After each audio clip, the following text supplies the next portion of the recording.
మేము ప్రార్థనా స్థలమునకు వెళ్ళుచుండగా దయ్యము పట్టినదై సోదె చెప్పుట చేత తన యజమానులకు ఇక్కడ దయ్యము పట్టినదై సోదె చెప్పుట చేత తన యజమానికి ఆమె డబ్బులు సంపాదించి పెడతా ఉంది. ఒక అమ్మాయి, ఆమెకు దయ్యం పట్టి సోది చెప్తా ఉంది, అంటే జరిగేవి చెప్తా ఉంది. అంటే ఒక రకంగా ఇప్పుడు మనము దాన్ని ప్రవచించడం అనొచ్చు. జరిగే వాటిని ఈరోజు మనం అంటా ఉన్నాం కదా, వాళ్ళన్నీ మన గురించి చెప్పేస్తూ ఉన్నారు మన గురించి. మరి అది దురాత్మనా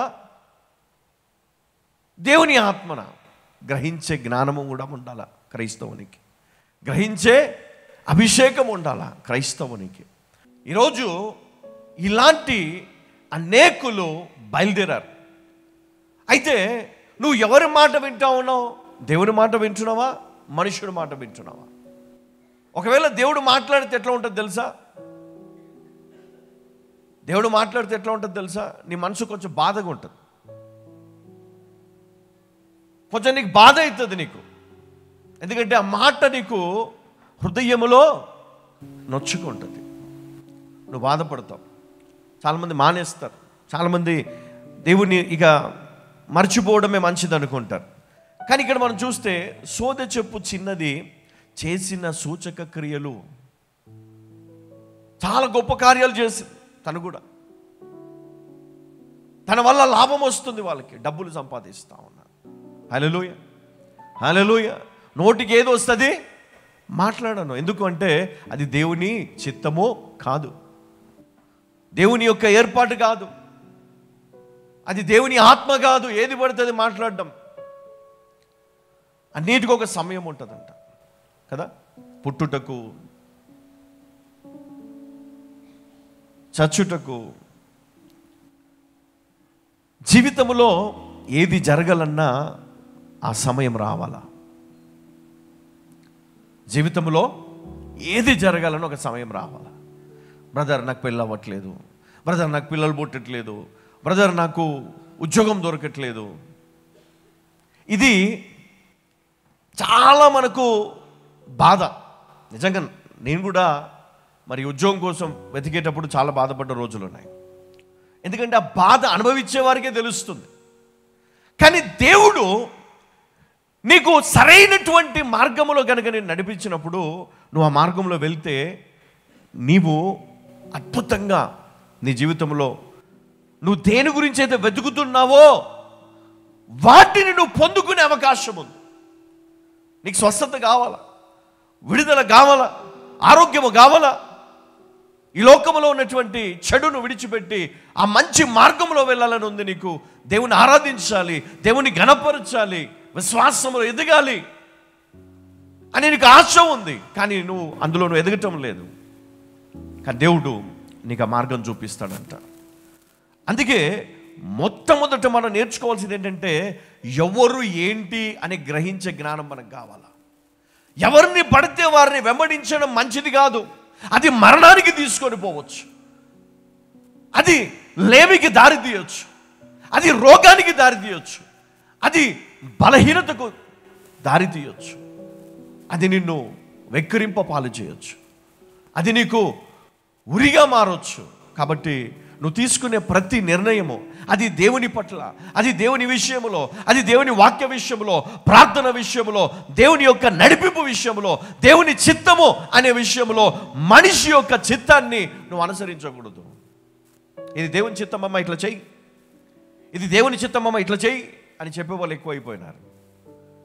దేవుడు నీకు బయలుపరుస్తాడు, దేవుడు నీతో మాట్లాడతాడు, దేవుడు నీకు బోధిస్తాడు, దేవుడు నిన్ను అభిషేకించాడు. ఎందుకు అంటే నిన్ను అనేకులకు వెలుగుగా పెట్టడానికి. ఎంతసేపు మనము ఏం చేస్తూ ఉన్నామంటే, దేవుణ్ణి అడగకుండా మన లోకంలో ఉన్న మరి వారిని మనం అడగడము అది ఎంతో మోసం. మోసపోతావు, జాగ్రత్త. సాతాను కూడా అనేక మార్లు మరి మోసాలు చేశాడు. ఎట్లా చేశాడు? యోబును శ్రమల పాలు చేయడం ద్వారా, యేసుక్రీస్తును శోధించడం ద్వారా, మరి అనేకమైనటువంటి కార్యాలు మన జీవితంలో కూడా వాడు చేస్తూ ఉన్నాడు. పరిశుద్ధ గ్రంథంలో మనము పేతురుని కనుక మనం తీసుకున్నట్లయితే అపోస్తల కార్యం 3వ అధ్యాయము 6 నుండి మనం 8 వరకు మనం చూస్తే ఒక కుంటివాణ్ణి మరి స్వస్థపరిచాడు అన్నటువంటి మరి ఆ యొక్క సంఘటన మనం అక్కడ చూస్తూ ఉన్నాం. తర్వాత అపోస్తల కార్యం 5వ అధ్యాయం 15వ వచనం మనం చూస్తే అనేకులను స్వస్థపరిచను. అపోస్తల కార్యం 9:32 నుండి 34 వరకు చూస్తే ఒకసారి చదువు. 9వ అధ్యాయం 32 నుండి 34 వరకు. ఆ తరువాత పేతురు సకల ప్రదేశములలో సంచారము చేయుచు లుద్దలో కాపురమున్న పరిశుద్ధుల యొద్దకు వచ్చెను. అక్కడ పక్షవాయువు కలిగి 8 ఏండ్ల నుండి మంచము పట్టి ఉండిన ఐనేయ అను ఒక మనుషుని చూచి, పేతురు, ఐనేయ, యేసుక్రీస్తు నిన్ను స్వస్థపరచుచున్నాడు, నీవు లేచి నీ పరుపు నీవే పరుచుకొనుమని అతనితో చెప్పగా, వెంటనే అతడు లేచెను. లుద్దలోను షారోనులోను కాపురమున్న వారందరూ అతన్ని చూచి ప్రభువు తట్టు తిరిగిరి. ఇక్కడ మనం చూస్తే మరి ఇతడు అనేకులను స్వస్థపరిచినట్లుగా సూచక క్రియలు చేసినట్లుగా మనం ఇక్కడ చూస్తూ ఉన్నాం. అపోస్తలుడైన పౌలు చేసిన సూచక క్రియలు అపోస్తల కార్యాలు మనం చాలా చూడవచ్చు. 13, 14, 19, 20, 28వ అధ్యాయములో మనం చూడగలుగుతాం.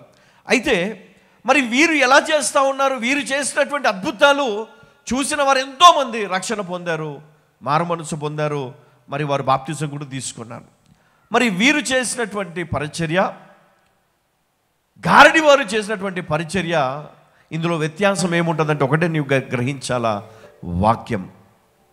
ఏంటండి? వాక్యం. నువ్వు గ్రహించాల్సింది ఒకటే. నువ్వు ఎట్లా తెలుసుకోవాలి? వాక్యాన్ని బట్టి నువ్వు అర్థం చేసుకోవాలి. ప్రతీది మనకు అనుకూలంగానే ఉందనుకోండి, అక్కడ ఏదో లోపం ఉందని అర్థం. కానీ మనం సరిచేసే వాక్యం ఉందనుకోండి, అది దేవుని చిత్తం. దేవుడు కోరుకునేది అదే. దేవుడు నీకు అన్నీ కూడా ఇచ్చేయడమ్మా, గుర్తుపెట్టుకోవాలి. దేవుడు నువ్వు అడిగిన ప్రతిదీ ఇవ్వడు. ఒక ఆవిడ అంటుంది, బ్రదర్, నేను చర్చి మానేసి ఇప్పటికీ 8 సంవత్సరాలు అవుతుంది. ఎందుకమ్మా? ఎందుకు 8 సంవత్సరాల నుంచి నువ్వు చర్చికి పోలేదు కదా? ఎందుకు? రీజన్ ఏంటంటే ఒక మాట చెప్పింది. నేను కాలేజ్ చదివేటప్పుడు నేను ఒక వ్యక్తిని ప్రేమించాను. ఎవరిని? ఒక వ్యక్తిని ప్రేమించిందంట. ఎంతగా ప్రేమించిందంటే ఆ వ్యక్తి కోసం ప్రాణాలు ఇవ్వడానికి కూడా సిద్ధపడింది. ఇంటి వాళ్ళతో అందరితో కొట్లాడింది. 40 రోజులు ఉపవాసం ఉండి ప్రార్థన చేసింది. ఇక అనుకుంది పెళ్ళి అవుతుంది నాది అని. ఏంటది? పెళ్ళి అయిపోతుంది నాదని. 40 రోజులు అయిపోయింది. బలమైన ఉపవాస ప్రార్థన. ఏమనుకుంది, నా ప్రార్థన దేవుడు అంగీకరించాడు, దేవుడు నాకు ఇక తప్పకుండా వ్యక్తితో పెళ్లి చేస్తాడని చాలా సంబరపడింది. కానీ ఏం జరిగిందో తెలుసా? ఆ పెళ్ళి జరగలేదు. పెళ్ళి జరగలేదు. ఎందుకంటే కారణాలు చాలా ఉండొచ్చు. అటువైపు వాళ్ళు ఇటువైపు వాళ్ళు ఒప్పుకోలేదు. ఏదో జరిగింది. మొత్తానికి ఇంకా ఈమెకి దేవుని పైనే కోపం, చిరాకు వచ్చింది. ఎవరిపైనమ్మా? దేవుని పైన కోపం, చిరాకు. నేను ఎంత ప్రార్థన చేశాను, ఎంత చేశాను, నేను ఇంత చేశాను. ఎంత చేశాను? 40 రోజులు ఉపవాసం ఉన్నా, 40 రోజులు ప్రార్థన చేశాను, ఎంతగా ఏడ్చాను, ఎంతగా మొరపెట్టాను దేవునికి. దేవుడు కనికరించలేదు. దేవుడు అసలు లేడు. ఏమంట? ఏమైందండి? దేవుడు లేడు. నిజమే. పాపం ఆమె సైడ్ నుంచి ఆలోచిస్తే బాధనే కదండి, కదా? చాలా బాధేస్తుంది. మరి 8 సంవత్సరాలు అయిపోయింది. పెళ్లి చేసుకోకుండా ఉందా? పెళ్ళయింది. పిల్లలు పుట్టకుండా ఉందా? పిల్లలు పుట్టాను. మరి సంతోషంగా లేదా? సంతోషంగా ఉంది. మరి ఏం జరిగింది అక్కడ? దేవుని చిత్తము లేదో. ఎందుకు లేదో?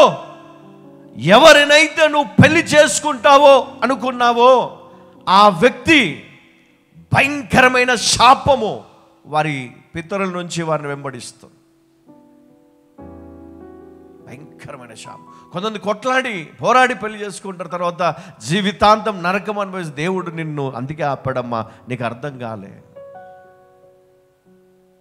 తరతరాలు దేవునికి తెలుసు నీకు ఎవరినిచ్చి పెళ్లి చేయాలో, నీ లైఫ్ ఎక్కడ బాగుంటుందో, నీ పిల్లలు ఎక్కడ ఆశీర్వదించబడతారో, నీ పిల్లలు నీ తరములు ఎక్కడ అభిషేకించబడాలో దేవునికి సమస్తము తెలుసు. కాబట్టి నువ్వు ఎప్పుడైతే ప్రార్థనకు కూర్చున్నావో అప్పుడే దేవుడు నీ గురించి ఒక ప్రత్యేకమైనటువంటి మార్గాన్ని ఏర్పాటు చేశాడు. ఇదిగో నీ లైఫ్ పార్ట్నర్, ఇదిగో నీ పిల్లలు, ఇదిగో వారి భవిష్యత్తు, వారి యొక్క చరిత్ర, వారి తరములు దేవుడు ఆశీర్వదించి పెట్టాడు.